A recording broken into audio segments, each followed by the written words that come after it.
Hi, I'm Jeff Haecker, and you're listening to The Secrets of Stargate, where we talk about hidden meanings and deeper layers found in the Stargate movies, TV series, and more. Joining me today are Lisa Jones. Hey, Lisa. Hey, Jeff. And Victor Lambs. Hey, Victor. Hi, Jeff. All right, so today we are discussing the 14th episode of Stargate SG-1 Season 9, Stronghold. In this episode, the Jaffa are set to vote on their new form of government. However, some of the members change their positions seemingly overnight. Suspecting foul play, Braytak and SG-1 investigate and find evidence the Goa'uld are using mind control technology on members of the Council. Teal'c is captured and subjected to torture and the technology by none other than Ball, or at least a clone of him, who wants to become the elected leader of the Jaffa nation. Meanwhile, Cam is visiting an old friend, Bryce Ferguson, from the military, who has a terminal aneurysm. Despite using more advanced technology at the hospital, there is nothing that can be done for him. Bryce suspects Cam's involvement in otherworldly adventures, and Cam ultimately brings the memory technology from a few episodes ago to show him the adventures he has gone on. Meanwhile, SG-1 and Braytak mount a rescue mission for Teal'c, and Cam leaves his friend to join the mission. Fighting onto Ball's ship, they rescue Teal'c, who is able to withstand the torture and kill Ball, or at least this clone of him. The Jaffa nation is freed from the influence of the mind-controlled members and votes for free elections, and Mitchell mourns his friend who passes away. So what did you think of this episode, Lisa? Let's see. I really didn't. No, I didn't enjoy it. Sorry. I'm like, why'd y'all make me watch this? I don't know. It was a lot of. I keep saying that I want the Jaffa Nation. Like, let's talk about it. Yeah, no. I don't know. And then the Cam Mitchell with the hooking. His friend, and that just seemed very strange. And then where was Carter? She was disappearing until the very end, and then Daniel stood by. It was a great Braytak episode. So Braytak really rocked it. I mean, I like Braytak. I don't know. I don't like Teal'c getting tortured, so that's a big no for me. And I don't love Ball torturing, so yeah, not a lot of positive for me. Sorry. All right. What about you, Victor? Stronghold, more like strong pass. No, I didn't. I didn't dislike it as much as Lisa, I don't think. But yeah, it is like we're always going back to that council chamber, and there's something wrong with the Jaffa council. Like, first they're going to elect a crazy person as their leader, and now they want democratic elections, and people keep changing their mind, and this is a surprise. I did like Dakin Matthews as Mazrai, the Braytak's old friend, because he's been in everything, but I remember him mostly from Drexel's Class, which was like a 1990s sitcom that ran for 2 years. Yeah, and then I do like Ball when he finally came in. That was a breath of fresh air to the episode. Teal'c's torture was pretty subdued. I guess they just put that little mechanical tick on his head or whatever. They didn't like zap him with the pain sticks or anything. And let's see what else. Oh yeah, so the B plot, I think they did this. It's good to see them giving some character episodes to Ben Browder, being the new person, but they bring in his friend and you're like, oh, what's the deal with his friend? Is he really going to be secretly a Goa'uld or what's, it's like, no, he's just dying in a hospital, playing Killzone on the PlayStation 2. And Mitchell's hanging out with them rather than going on all these missions until at the end he does. And I guess there's something about Mitchell needing to know that he's not just at the SGC because, his friend happened to save Mitchell's life and got injured in the process. So there's something there.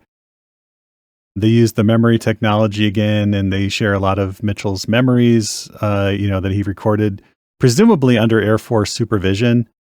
So I don't know why they'd record the memory with the flight attendant.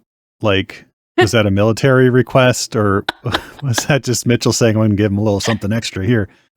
I don't know. So, or maybe that was just a joke. But yeah, so it was certainly an episode. There weren't Neori in it. That's a plus. Like Braytak was in it, and the guy from Drexel's Class was in it. This one I thought was okay. It was like is kind of the middling. As we kind of on the previous episode, we kind of talked about the slump of the season, although the Atlantis episode was better. So yeah, we are kind of getting that a little bit. I didn't mind it. And yeah, like y'all said, a good Braytek episode. Getting Cam Mitchell, more story of his is good because it's like, this was kind of like one of those, what would have happened if he wasn't in the program? What would he be doing? So I did like getting more of that. My only thought was like, you have the Tok'ra who could probably heal this guy. Why don't you call the Tok'ra? Like, because there was the whole thing with Jacob of, we want hosts for our Tok'ra, and maybe this is a program we could set up, and they never really do anything with that other than Jacob. I don't think, except for I really don't remember any like humans from Earth doing that aside from Jacob. So that was just, I had that in my head the whole time. I was like, because I couldn't remember, is he going to go with the Tok'ra at the end? Like, is that how kind of doing the Jacob thing? But sadly does not. So, and then of course seeing Ball is always fun. I mean, not torture Ball necessarily, but he's just he's the villain that you love to hate. I think, and we know there's lots of Ball clones, or there were, and there could be more. So it's like, they kill this Ball, but there's going to be probably another one popping up down the road. So I did like that. He was like, and it's just another kind of fun thing for him to do is like, he couldn't be a tech bro on Earth, so he's going to try to become the president of the Jaffa and be elected by them, or because I guess there's a whole thing they're trying to dissolve the council, but they in place of elections, but they're people are changing their minds. So, but I love that Ball for president. Yeah, Ball has some good ideas. I want to see that campaign slogan. Yeah.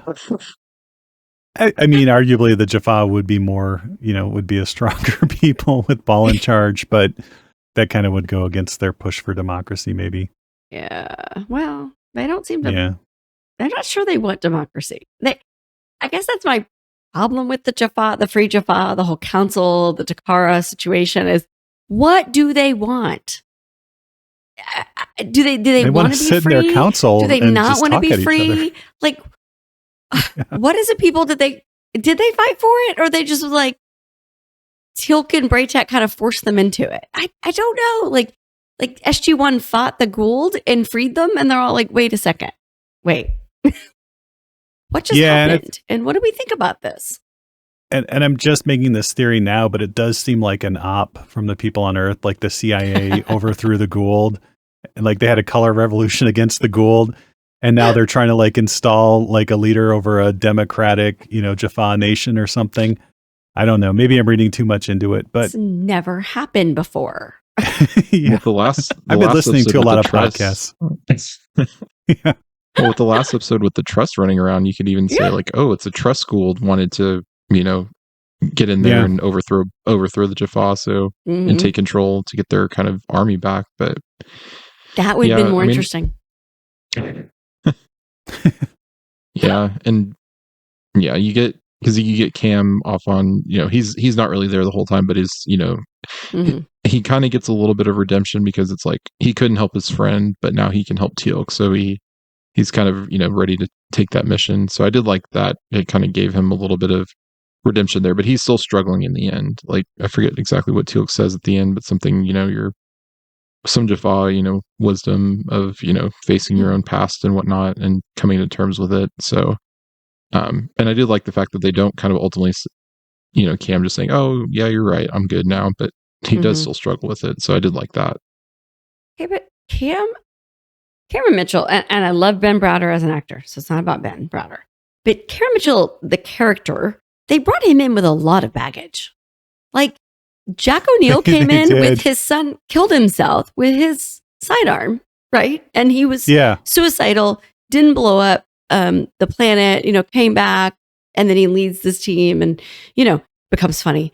And Ben Browder comes in and he's all kinds of like just tied up in knots inside. And I feel like all the character development we get from him is angsty. Yeah, processing his guilt, his survivor guilt, his guilt of blowing up the refugees, his guilt of getting his friend injured. Yeah. And they've packed all of this character development for him into, what episode are we on? Like 12 of the season? Yeah, 13 I don't know. 14 15? maybe?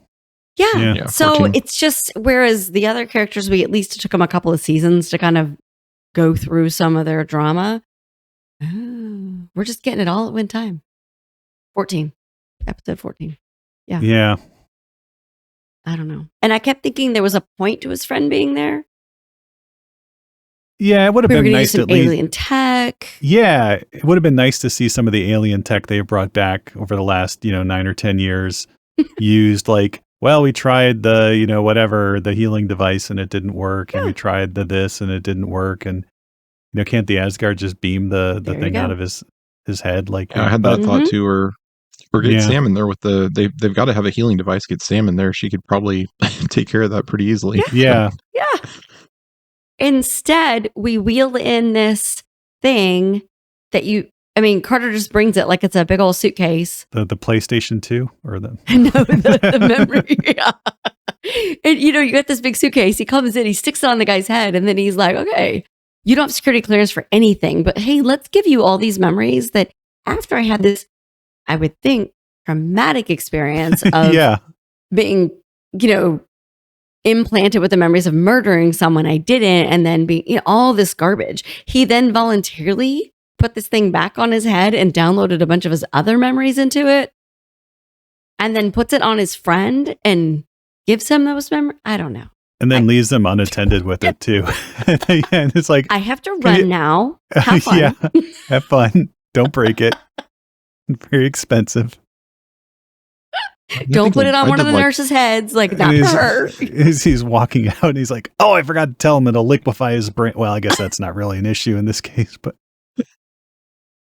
And I did like it kind of redeeming that technology for him. Like it was used to hurt him and harm him, and now he can use it to, give some bit of comfort to his friend, because his friend is like, I know something's going on. Like you didn't just fall, you didn't just crash in a test flight. Like, tell me what's going on. He's like, oh, I can't, deep space radar telemetry and, all that.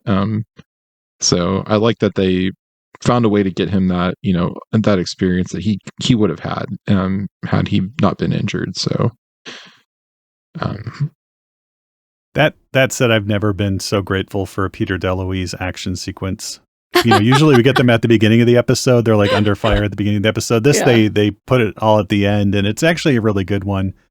They forget that they have those little drones that they can laser point and, fire missiles at the big machine gun nest. But we do get to see Braytak, do his strafing runs in his cargo ship. And, we get to see, the big firefight and Mitchell, charging like I said, the machine gun nest and blowing it up, and then running to the ring transporter, and then on the ship as well. So that part was really cool. You have to wait until almost the end of the episode to see it, but I thought that was pretty cool. Yeah, I liked how it doesn't, he's not like always cool and collected. Like he's a, you can tell he's got problems. He's flawed. He's not always gonna, follow orders, or at least, do the most tactical thing. Cause he's kind of running in there and, not really finding cover. He's just kind of running at the guys, and he has a fight with the Jaffa, and he doesn't really use any of his Sodan moves, which I thought was kind of a bummer. Yeah. Cause he could have used those to like take the guy down, and I thought that would have been cool. Yeah. I mean, and the ring transporter is getting overwhelmed and he can't make it work. And so Carter shows up with Daniel, and they're like, yeah, all the Jaffa are coming this way. You'll be overrun like instantly. And he's like, great. Can you fix the ring transporter and beam me up, and I'll leave you two here to deal with all the Jaffa. Still doesn't make up for the coffee machine though. Coffee machine didn't do anything except for maybe take his money, I guess. Yeah, that was kind of a that would go on your permanent record, I'd have to think. Yeah. Violent streak there, Rage like in the glass. issues. Yeah. I was just looking to see Reed Diamond, who played the friend. I forgot the friend's name, Ferguson, and he's been in a bunch of stuff. I feel like, Bones, and then he had a whole show, Franklin and Bash. He was on that for a long time, and 24, Agents of S.H.I.E.L.D., Designated Survivor. I wondered why he looked so familiar to me. It's hard to always remember that these people look 20 years younger than they might look than you've seen them recently.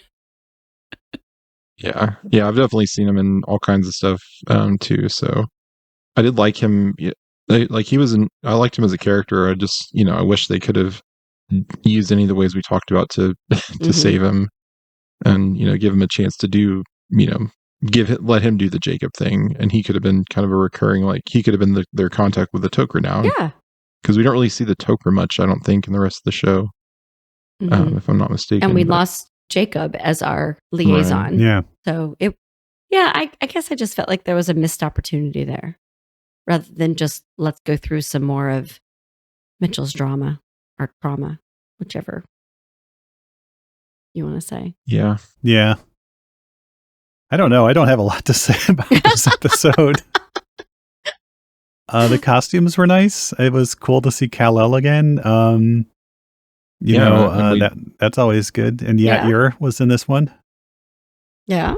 Yeah, and we don't get a resolution on her, whether, because I think this was, I was double checking, this was her last appearance, so we don't see her again, and I don't know that we really see much of the Free Jaffa anymore. I think that this kind of wraps up their plot line. They might come back here and there. I don't remember, but I was kind of hoping like we would get to see, because there's the whole thing of they're under this brainwashing technology that the Ball got a hold of and was starting to use to kind of pick off these Jaffa leaders, and they got his Braytak's friend, and I did like that they put him through. I forget the name of the rite. Malsharan. Malsharan. Yes. Okay. I was thinking it was like Tal Shiar, but that's Star Trek, and I couldn't remember. I couldn't remember exactly what it's called. Yeah. But he does, like, they give him the option of, or he's like, because this is what worked on Teal'c before, is taking out the symbiote and getting to the point of death, and then it kind of lets you choose, and then the programming is cleared out or whatever. So, but it goes the other way for him. So I did like that they kind of had you got to see kind of both sides of it in the show now, of it not working. I did like that it wasn't just a magic, it works for everybody, or there were serious consequences. I was interested that they didn't tell you what happened to the rest of the character, like Kal-El. Was she able to come out of the brainwash? Is she done? And I didn't remember this was her last episode, so that's kind of sad that we don't know what happened to her versus the others. But I did like Braytak getting to strangle somebody. That part was good. Yeah. And he's like, I can see it in his eyes. He's lying. Yeah. He's lying. That was nice.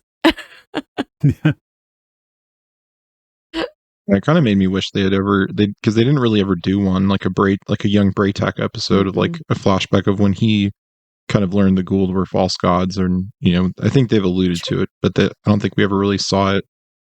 Saw it for in a flashback or any kind of thing. So that would have been like, this could have been a nice opportunity for that, or something like that, of how, because we don't really ever get his backstory. He's just always kind of there as like the old wisdom guy, but that would have been nice. I hadn't thought about that, to get more on him and to use this as an opportunity, like to tell, like you said, why, because he was the one who convinced Teal'c young so where did it come from for him? And that would have been nice. Yep. Maybe he's still alive in Stargate World, and that can be the spinoff. There you go. Jaffa, where are they now? Stargate Origins, Braytak. Yeah. The Young Adventures. Yeah, and I guess not all the Jaffa are on Tritonin. I mean, because they still have their symbiote and stuff. So yeah. And then with Ball, you have to refresh my memory. Why does Ball know that he's on Tritonin? Did you already know that, or was that new? I'm sure he found out on Earth or something, or through his connections. He knows a lot. I mean, he was tapped into the SGC computers for a while. So that's true. Yeah, and Teal'c's there was one episode, I can't remember when it was, where he was stabbed in the symbiote pouch and thinking it would kill him, but it didn't, because he doesn't have a symbiote. So I can't remember if that was it either. But yeah, it's seeing Ball was always entertaining, at least to see him, and it was nice kind of getting at least a little bit of a throwback to kind of the original run of the show where it was the Gould were the villains. Because like we said, there's the Ori weren't in this one at all. So it's been a couple now where we don't really get the Ori much, other than last time was Ripple Effect. So they were the threat overall, but you don't really we weren't really facing priors or anything like that. So right. I mean, we're building up to that at the end of the season, but it's been since the Fourth Horseman, since they had the the big mid-season break with Orlin. You would think that the fact that I don't like the Orlin, I don't like the Ori, that there would be, I'd be like, woo, yay, no Ori. Yes, Mitchell's friend should have turned out to be a prior or something. Yeah, or like a convert. Yeah, like converted. Yeah, like he believes in origin because it's going to save him. Like I would have hated that too, though. He's like, I've been watching your memories, and these Ori, they seem like they could probably save me. Can you introduce me to any of them? Ascension is available to all who obey. Yeah. Yeah. I really thought there was something behind showing him his memories. Like they were going to find a way to save him. And so that to me was just kind of a letdown. Yeah. Yeah, that was a letdown. And then the whole thing on Baal's ship with the Trutonin, where he's like dangling the Trutonin in front of Teal'c and saying, like, if you acquiesce to be brainwashed, I will let you have the Trutonin. Uh-huh. Where from Baal's perspective, like the options are like Teal'c doesn't take it and he dies, and then his plan just doesn't work. Or he just gives Teal'c the Trutonin and goes back to torturing him and brainwashing him, which is what happens anyways. So Teal'c's decision to take the Trutonin really doesn't affect anything because, Baal needed him to take it anyways. So I don't know what the deal was with that. But Baal's like, I'm going to leave this right here. Yeah, exactly. And you're not cuffed. You're not chained. And the guy over there watching you, he's not going to stop you. So just figure out what you want to do. Do you want to live? You want to die? When you're ready to be nice, you can have your Trutonin. It's like you've been in timeout. Yeah. Mom's going to leave the room for a little while. So. I did like that they didn't try to do an actual brainwash of him, or where like the plot wasn't that he was actually brainwashed because Mitchell gets there at the end and he's like, and Baal says, kill us, kill your friend or whatever, and Teal'c just he turns the gun on Baal and the other Jaffa. So I did like that they didn't like repeat that they let him like be kind of, that's not a problem for Teal'c anymore. Well, and Ryak was brainwashed too, remember? Back when he was little? Yep. But I don't remember off the top of my head how they got him out of that. Do you remember? I don't remember either. It's been a long time. I think it was that they zatted him. But I was thinking. Yeah. Because wasn't I think they had to zat him and it reset his program. Yeah, it wasn't the same, Because I think at that point he didn't even have a symbiote, maybe. I don't remember. Oh, yeah, I don't remember either. Yeah.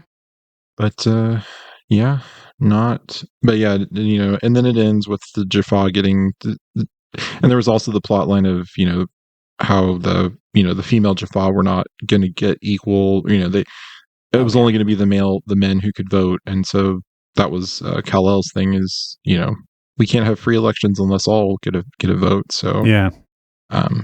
Yeah, but it wasn't really a plot line because no. She's for it and then she is brainwashed and says, no, wait, women need to vote. I didn't care about that this morning. But like now that Baal brainwashed me, I totally care about women's exactly. rights. And everyone's like, what? We didn't care about that before. Nobody cared. Nobody brought it up. What are you talking about? So that felt very weird. But it explains why there's no other women in the council. Yeah. Like she's there for the Hawk Till. Because where's forget her name, but Jolene Blaylock's character, like there you go. This could have been an interesting thing for her to come back, but yeah, they probably didn't want to pay her the money. Yeah, and that would have had some interesting scenes with Teal'c too. Like, it's like, I'm brainwashed, I don't like you anymore. Yeah, or hey, meet me later. Yeah. Yeah. Let's go talk. Like, and then it'd be like instead of him going to Chulak or whatever he did where he got taken, he could have gotten, Or there some of the younger girls in that episode, I don't remember how many seasons ago it was, but they would be adult now. So it could have been interesting to bring back those actresses, as representing that planet, because it would have had a connection for us versus random female Jaffa. Yeah. Well, she has been in, I don't know how many episodes, like 5. Yeah, she's kind of been the council representative for them, I think. So she's been in a couple, but yeah. Now that you bring it up, all women get one representative. Yeah, seems totally fair. Now I'm going to be on a mission. Yeah.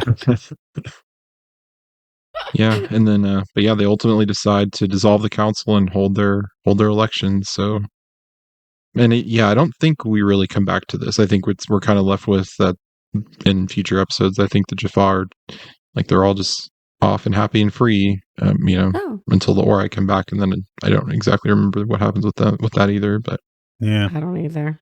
Yeah, Ura shows up in a cargo ship with boxes of votes at the last minute and drops them off. I don't know how the elections work, but I did appreciate that Ferguson was doing his own research there and reading all the blogs and learning about, the conspiracy theories behind the disappearing office building in Seattle, and that was good. The various other things, the firefights in Antarctica. So I thought that was cool.